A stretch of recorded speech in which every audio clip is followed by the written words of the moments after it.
pada video kali ini kami ingin membahas mengenai apa itu absorpsi. Oke, jadi absorpsi itu adalah suatu proses penyerapan atau pemisahan bahan tertentu dari suatu campuran gas dengan melalui ikatan fisik ataupun ikatan kimia. Dalam absorpsi terdapat dua hal yang seringkali disebut, yaitu absorbat dan absorben. Absorbat adalah senyawa atau bahan yang dapat terserap atau terlarut, sedangkan absorben merupakan larutan atau cairan yang dapat melanjutkan bahan yang akan diabsorpsi baik secara kimia maupun secara fisika. Untuk jenis absorpsi itu ada dua, yaitu absorpsi kimia dan absorpsi fisika. Untuk absorpsi kimia, itu adalah absorpsi yang dimana gas terlarut dalam larutan penyerap dan disertai dengan adanya reaksi kimia. Adapun contohnya yaitu absorpsi dengan adanya larutan MEA, NaOH, dan lain-lain.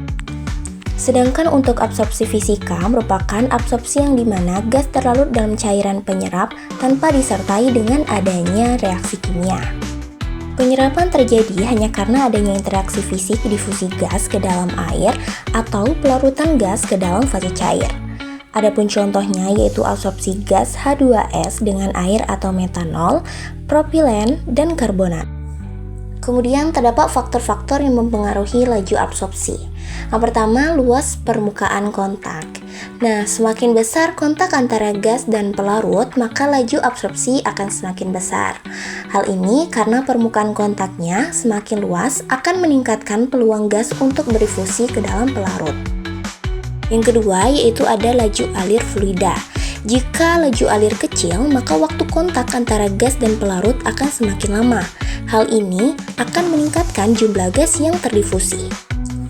Dan yang terakhir itu ada tekanan, yang dimana tekanan yang besar akan meningkatkan efisiensi pemisahan. Kemudian untuk kelebihan dan kekurangan dari proses absorpsi yaitu sebagai berikut. Untuk kelebihannya, efisiensinya tinggi, metode absorpsi efisiensinya mencapai 90%, efektif untuk pemisahan CO2, dan absorben dapat diregenerasi atau dapatkan kembali dengan cara pemanasan. Sedangkan untuk kekurangannya, yaitu dapat menyebabkan korosi. Seperti kita ketahui di industri, tentunya kita banyak menggunakan peralatan atau mesin-mesin, namun akan ada kemungkinan banyak sekali alat-alat yang terbuat dari logam akan mengalami korosi. Kemudian, kekurangan yang kedua yaitu adanya biodegradasi absorben akan menjadi lebih rendah sehingga akan mencemari lingkungan. Dan yang terakhir, banyak energi intensif untuk regenerasi pelarut. Selanjutnya yaitu penggunaan program MATLAB untuk menyelesaikan kasus kimia pada materi absorpsi.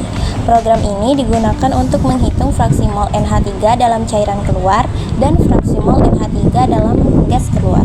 Dengan asumsi, proses absorpsi berlangsung satu tahap sistem berada pada kondisi seimbang. Cairan masuk tidak mengandung NH3.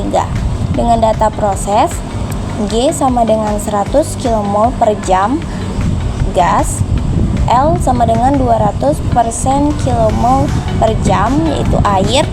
Selanjutnya yaitu Yin sama dengan 0,10 yang dimana itu adalah fraksi mol NH3 dalam gas masuk, dan Xin sama dengan 0,0 yang dimana itu adalah fraksi mol NH3 dalam cairan masuk.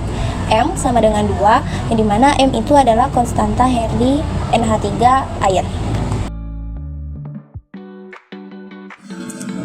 Untuk perhitungannya, X out sama dengan G dikali Y in per L plus G dikali M.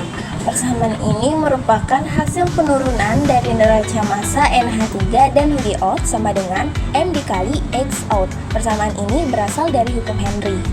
Artinya, fraksi mol NH3 dalam gas keluar berbanding lurus dengan fraksi mol NH3 dalam cairan keluar. Untuk menampilkan hasilnya, ketik F'(F) buka kurung abstruk fraksi mol NH3 dalam cairan keluar sama dengan persen dikali 4F per N abstruk, X out tutup kurung tanda titik koma.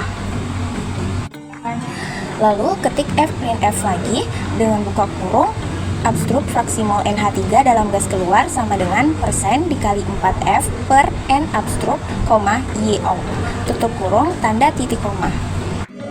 Perintah F'(F) ini digunakan untuk menampilkan hasil perhitungan, mengatur angka hingga 4 angka di belakang koma, dan di run section. Dari program ini diperoleh fraksi mol NH3 dalam cairan keluar itu sama dengan 0,0250. Fraksi mol NH3 dalam gas keluar sama dengan 0,0500. Sekian video pembahasan dari kami, semoga bermanfaat dan sampai jumpa di video selanjutnya.